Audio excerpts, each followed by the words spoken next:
Olá, pessoal, tudo bem? Sejam bem-vindos a mais um estudo do Vem Segue-me. Estamos aqui na última parte do livro de Isaías. É a última aula que nós estudamos Isaías e entramos aqui no capítulo 58 ao 66. O tema desta semana é Um Redentor virá a Sião. Então, eu convido você a se inscrever, se você ainda não é inscrito, se inscreva nesse canal, ative o sininho aí para receber as notificações, deixe a sua curtida e principalmente o seu comentário no final aqui, é muito importante. Se você gostou e queira participar aqui do canal, por favor, deixe o seu comentário. Bom, nós vamos estudar aqui os seguintes tópicos. O jejum traz bênçãos.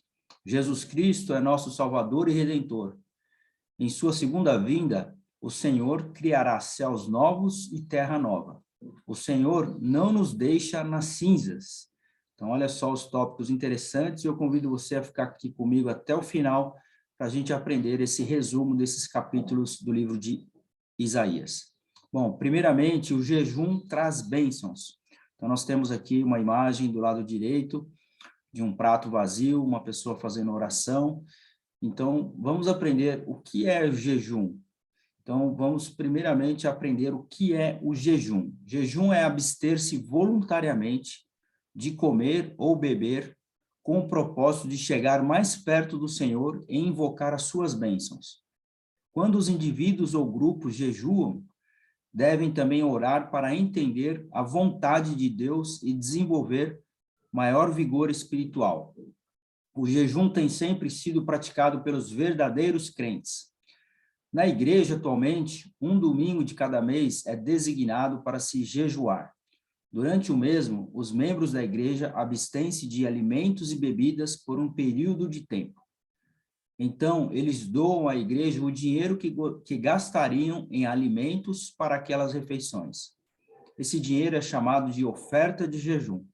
A igreja utiliza as ofertas de jejum para ajudar os pobres e necessitados. Então, isso é o jejum. Hoje é um domingo de eleição aqui no Brasil. Eu estou até vestido aqui de verde e amarelo para comemorar essa data importante, que são as eleições aqui no Brasil.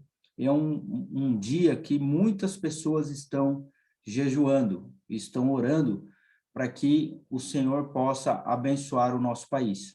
É o que diz aqui, quando os indivíduos ou grupos jejuam, devem também orar para atender à vontade de Deus. Então, assim, nós oramos e jejuamos para poder entender a vontade de Deus. Então, esse é um dos propósitos do jejum. Se você quer entender a vontade de Deus, você faz um jejum e faz uma oração, porque assim você desenvolve maior vigor espiritual, você se fortalece espiritualmente. Então, esse é um dos propósitos do jejum. E como diz aqui, você precisa ficar pelo menos 24 horas, normalmente 24 horas, sem comer e sem beber, de alimentos e bebidas, né? Não comer alimentos, não beber, e assim você faz esse jejum.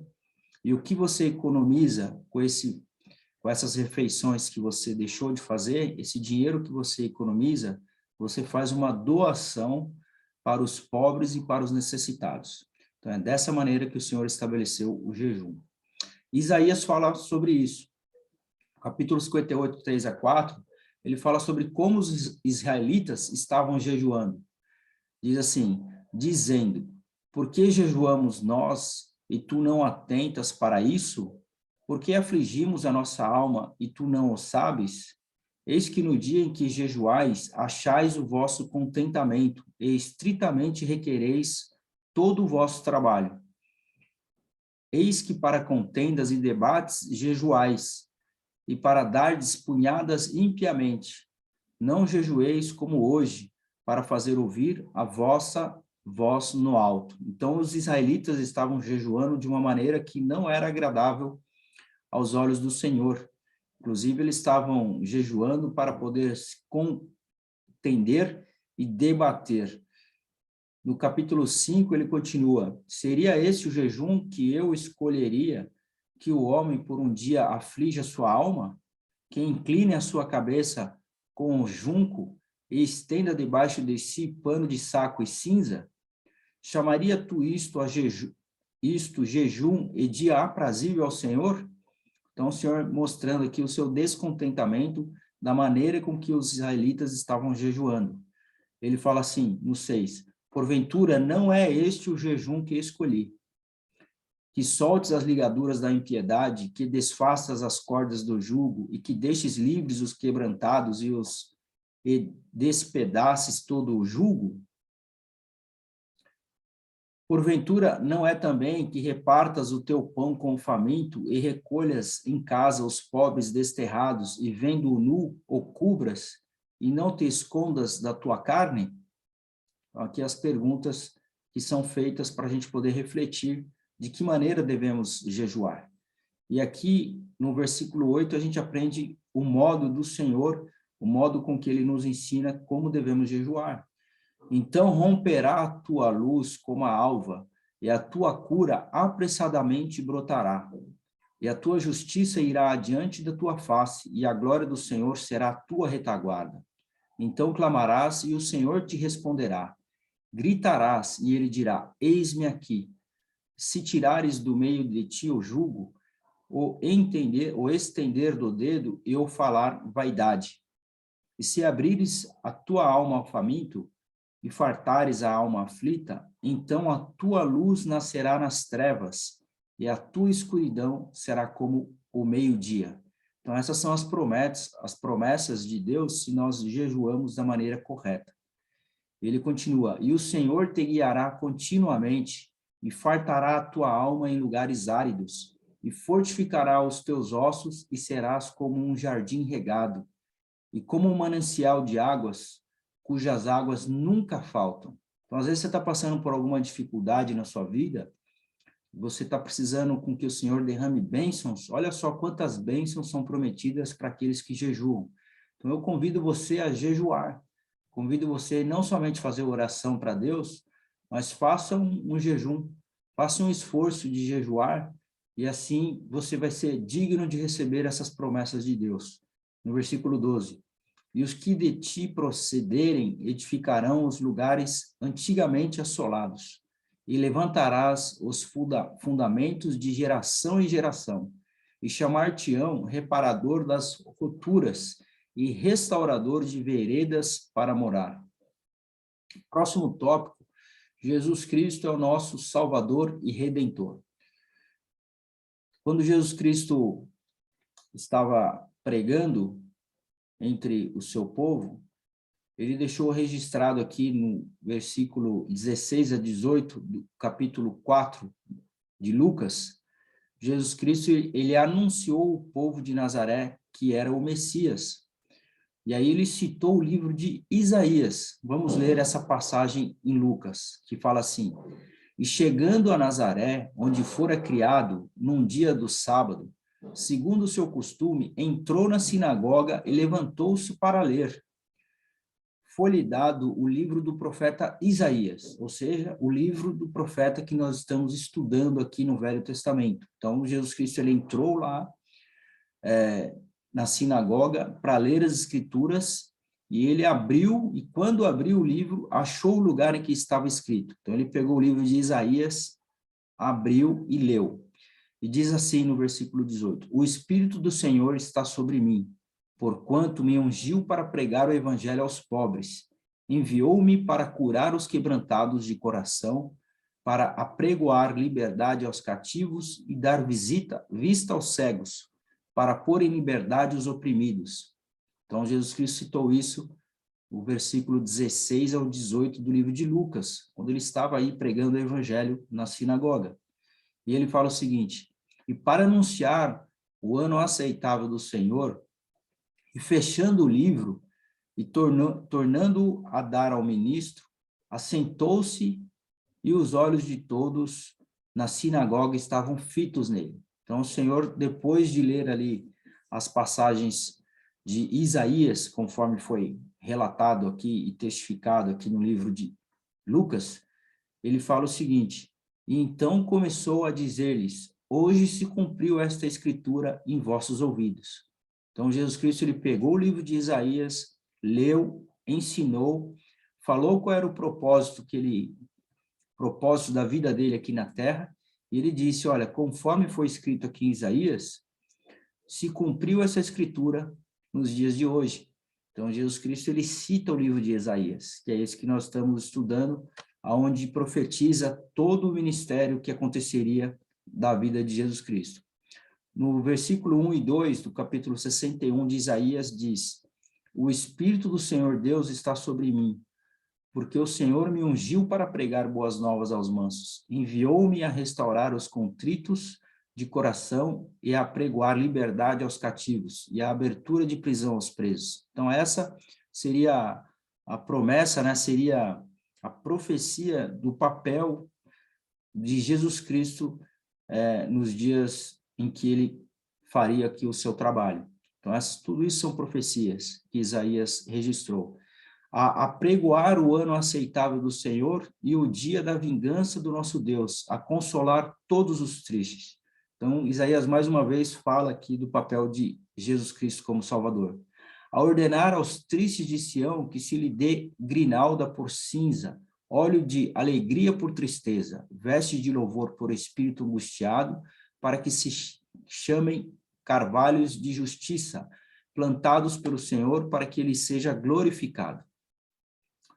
Então, mais uma vez aqui, como esse aqui são os últimos capítulos de Isaías, é a última semana que nós estamos estudando Isaías, fica bem claro que o livro de Isaías, ele fala sobre a importância de Jesus Cristo ser o centro de nossas vidas, o papel importante que Jesus Cristo realizaria dentro desse plano de salvação do nosso Pai Celestial. Então, Isaías deixa bem claro a respeito de Jesus Cristo. E, finalizando o livro de Isaías, fala também a importância do jejum nas nossas vidas. E o penúltimo tópico fala sobre, em sua segunda vinda, o Senhor criará céus novos e terra nova.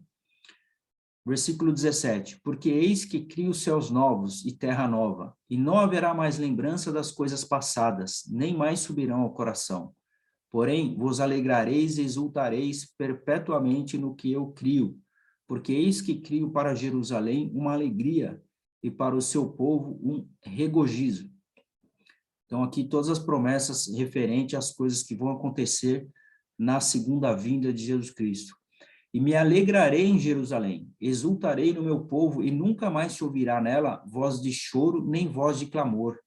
Não haverá mais nela criança de poucos dias, nem velho que não cumpra os seus dias, porque o menino morrerá de 100 anos, porém o pecador de 100 anos será amaldiçoado. E edificarão casas e as habitarão, e plantarão vinhas e comerão o seu fruto. Não edificarão para que outros habitem, não plantarão para que outros comam, porque os dias do meu povo serão como os dias da árvore, e os meus eleitos desfrutarão das obras das suas mãos até a velhice. Não trabalharão em vão, nem terão filhos para a calamidade, porque são a semente dos benditos do Senhor, e os seus descendentes com eles. E acontecerá que antes que clamem, eu responderei, estando eles ainda faltando, eu os ouvirei. E o lobo e o cordeiro pastarão juntos, e o leão comerá palha como o boi, e pó será a comida da serpente. Não farão mal nem dano algum em todo o meu santo monte, diz o Senhor. Então aqui a gente tem um pouco, assim, apenas uma pitada, né, do que seria a vida aqui na Terra quando Jesus Cristo voltar. Para finalizar, o último tópico, o Senhor não nos deixa nas cinzas.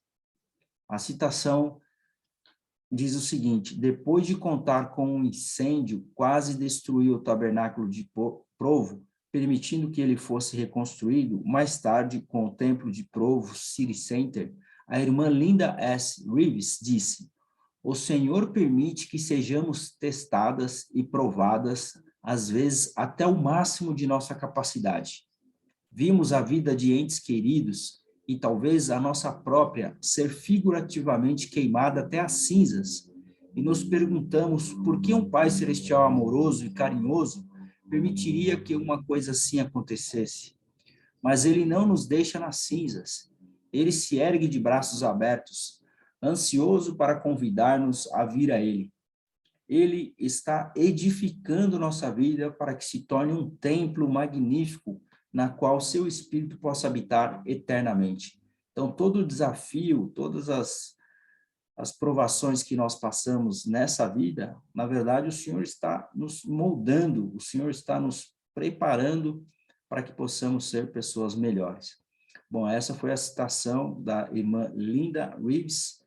Eu convido você a estudar e estar aqui conosco na próxima aula. Vamos aprender sobre Jeremias, entraremos no livro de Jeremias, e o tema será Antes que te formasse no ventre, te conheci. Nós estudaremos os seguintes tópicos. Os profetas são chamados para declarar a palavra do Senhor. A mim me deixaram o manancial de águas vivas. O Senhor reunirá o seu povo. O Pai Celestial conhece vocês. Então, muito obrigado a todos. Eu convido você a compartilhar aqui o seu testemunho sobre o jejum. Se você conhece o jejum, se você já fez um jejum, se você tem um testemunho sobre a oração e o jejum, que você possa deixar aqui nos comentários para que possa fortalecer outras pessoas. Deixa aqui também o seu comentário sobre esse estudo do livro de Isaías, onde fala muito sobre o papel de Jesus Cristo nas nossas vidas. Então, se você tem um testemunho também sobre Jesus Cristo, além do jejum, por favor, deixe aqui no comentário o seu testemunho ou a sua escritura preferida. Muito obrigado a todos, um forte abraço e até a semana que vem.